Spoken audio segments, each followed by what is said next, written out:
What's up, everybody? I'm Marcus. I'm Ryan. And together, we are the Northwest Sports Fanatics. The NBA playoff season is amongst us. Right. Ball in.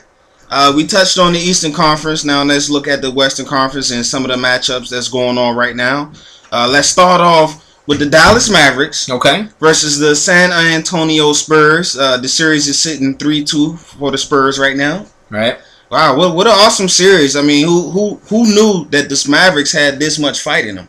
Right. I think the whole Monte Ellis, Dirk Nowitzki combination. Dirk hasn't really, we've been talking about it all year, that he hasn't really had that guy that he could lean on when he plays bad. In some games, Monte Ellis has even outplayed Dirk. And so I think that's been a huge factor for obviously them and their bench to kind of keep up with the Spurs and actually sock them in the mouth a couple times too. Yeah, it's real tough. I'm enjoying this series from the Vince Carter game-winning shot Insanity to the last game, the comeback from Dallas when everyone thought they was over. One of the things that's kind of surprising to me is Dirk Nowitzki.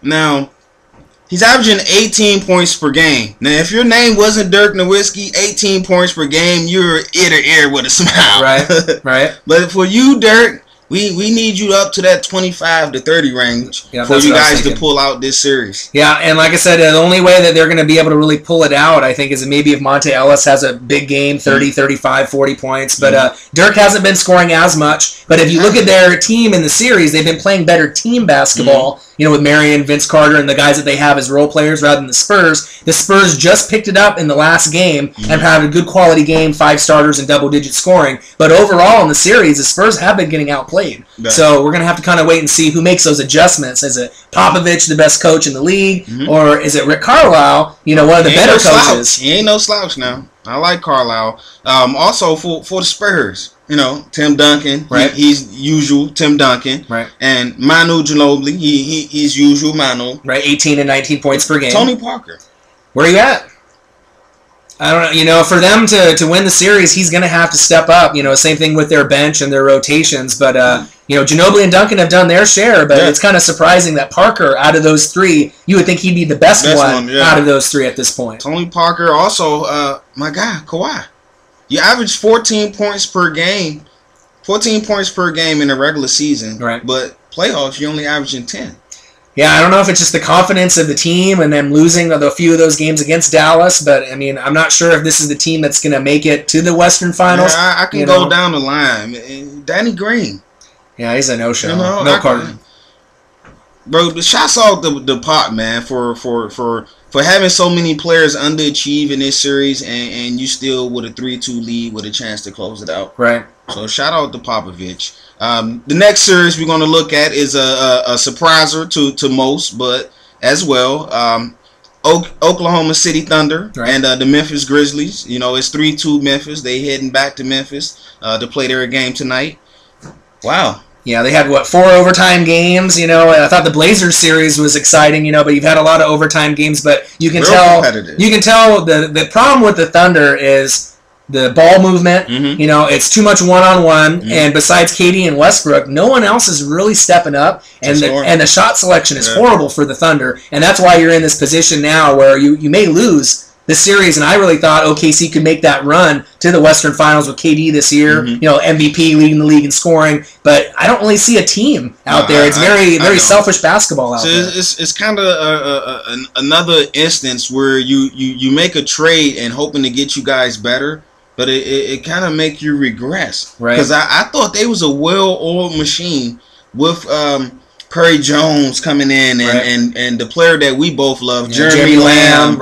And you tinker with that to get Caron Butler. Now, Caron plays great defense. He's a vet in this league, but he doesn't give you the same it that Jeremy Lamb does. Right. And I'm pretty sure Jeremy Lamb could play probably not better defense than Caron Butler, but just as good. Right, and I think he could give you just as much on the offensive side, too, if you let him play. Exactly. You know what I mean? And think about it, if you're in this position 3-2, you got to make some changes at some point. Otherwise, you're going to be going home for summer and watching someone else, you know, raise that trophy at the end. It's doing die for them, and I guarantee you this. If Westbrook throws up another 30 shot attempts, you're going to lose. Right. Now, on the Memphis side of things, wow. Yeah, you really got to put your hats off to Memphis because I honestly don't think anyone thought that they would win as many games as they have so far, let alone 3 at this point. Even though some of them have gone to overtime. I do like what Mike Conley's been doing. He's gotten outplayed a few games by Russell Westbrook, but he's 3rd in the league in assists in this playoff run, 8 a game, so he's obviously distributing the ball. Zebo's playing great. Marcus All starting to get clicking, back into his groove.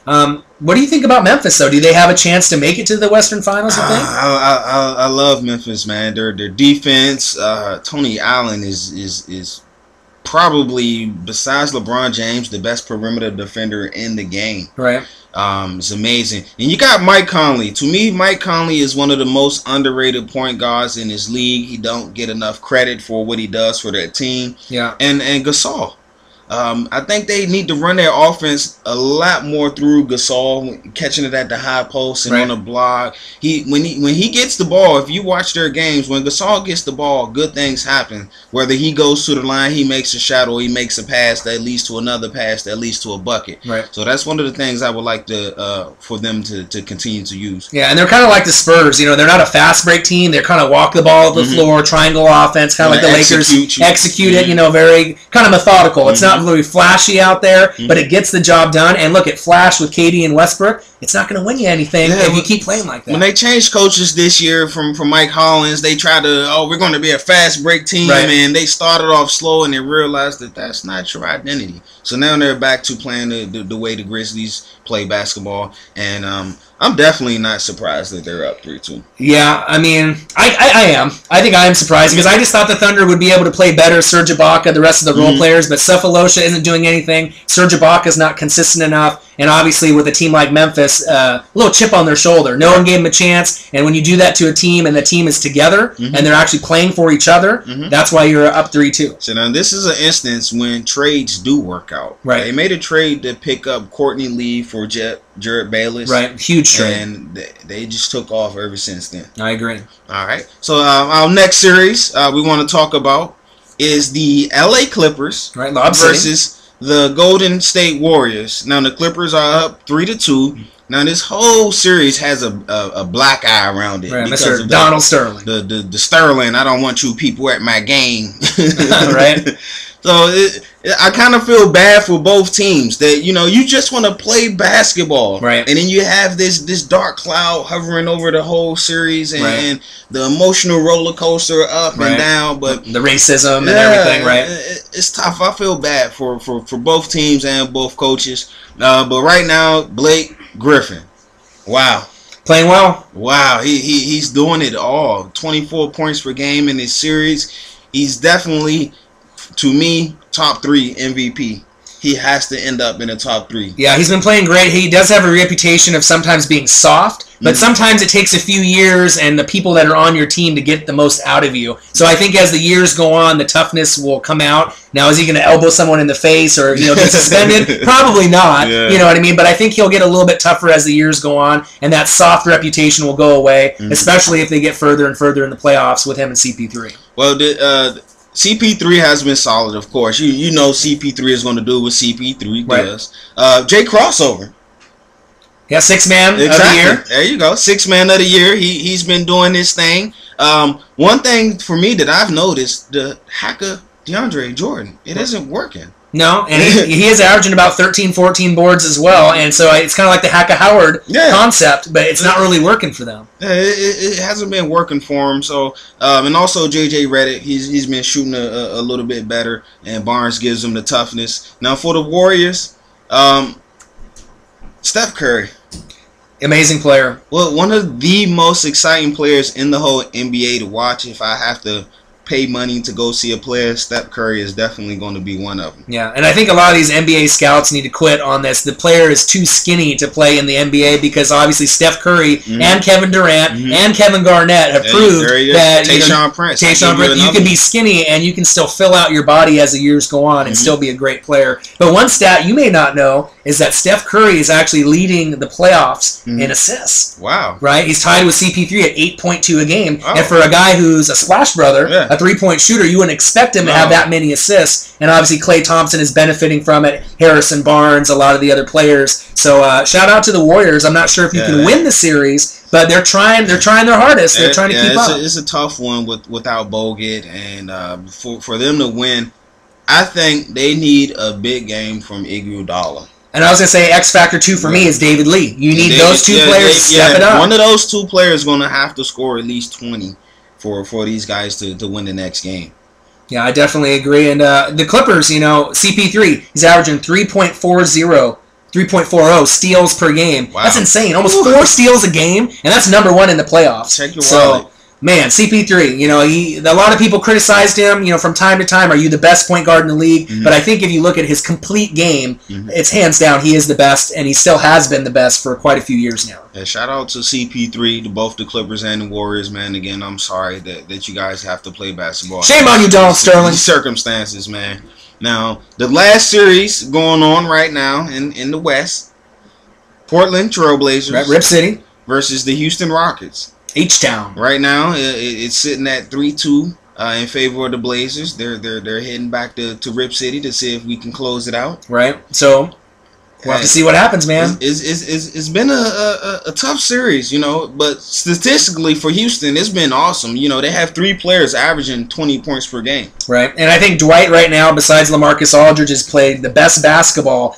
Pretty much in general, you had Dwight. He's 4th in scoring, 26 points per game. You can't stop him down low in the block. It's impossible. And he's number 1 in rebounds. 14.2. So once he gets down the block and you get him going early, if you keep feeding the ball to him, it's ends up being trouble for whoever's playing him.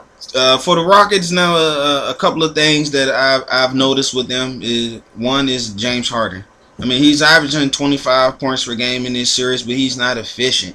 He's only shooting around 35 to 38% from the field, and that's definitely not going to get it done. No, and one reason I think James Harden, isn't really playing as well is I got to give a shout out to Wesley Matthews. He's one of the most underrated defenders in the league, and if you can shut him down and have him take poor shot selection, he still may end up with 20 or 30. But if he's taking 30, 40, 50 shots, I mean, that's not going to get you the W at the end of the night. That's what you want him to do. You want him to be a volume scorer to where he has to take a lot of shots to get his points. Also, a couple of games ago, Chandler Parsons made a comment and said he's the best small forward in this series. Yeah, that didn't rub Batum very well. I don't know, and as this series go along, it's kind of up for debate now. Before you said that, I'd have said, yeah, you are. Right. But now, I don't know. Nicholas Batum has had some pretty solid games here. Right, and you got to think, though, too, there's always been a different X factor in these Houston games when they're winning. Jeremy Lin, obviously you have the Daniels. So you're getting these weird X factors that you're not really expecting. You expect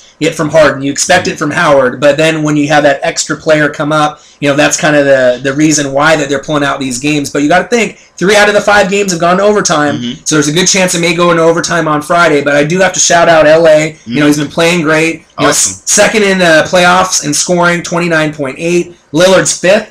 At 25.6. Wesley's been playing good defense. Batum is starting to step up, but he is still inconsistent. He's not doing it in every game. And where's our bench? Where is Rip City's bench? That's one of the question marks I have. Mo! What's up, Mo? Mo Williams really needs to step it up because you got to think once Mo starts going, then T-Rob starts going, and then when those guys struggle... Well, I give it to T-Rob because T-Rob, he's not going to score no points. You just want him for his hustle and his energy and hope that spreads off. He's done. He's doing his part. So I leave T-Rob off with that. But Mo and Darrell, we need more from you guys, especially with the Rockets going into desperation mode. So right, and I think a lot of people think if Rip City does lose Game 6 at home and they go to Game 7 to Houston, I think a lot of people are writing Portland off at that point. If it goes to Houston, Houston's going to win. But I really think that if Portland does lose in Game 6, that they could still win Game 7. But I really think that with the home crowd, the energy in the building, it's going to be the loudest it's been all year. And, I think the home crowd can help will them to a victory. Now, the thing is, it's going to be the refs, which have been pretty bad in this series. Overall, if you look at each series, I've watched pretty much every game like you have, and in the series, it doesn't matter who the ref is, there has definitely been some questionable calls that have decided the outcome in some of these games. It's been pretty bad.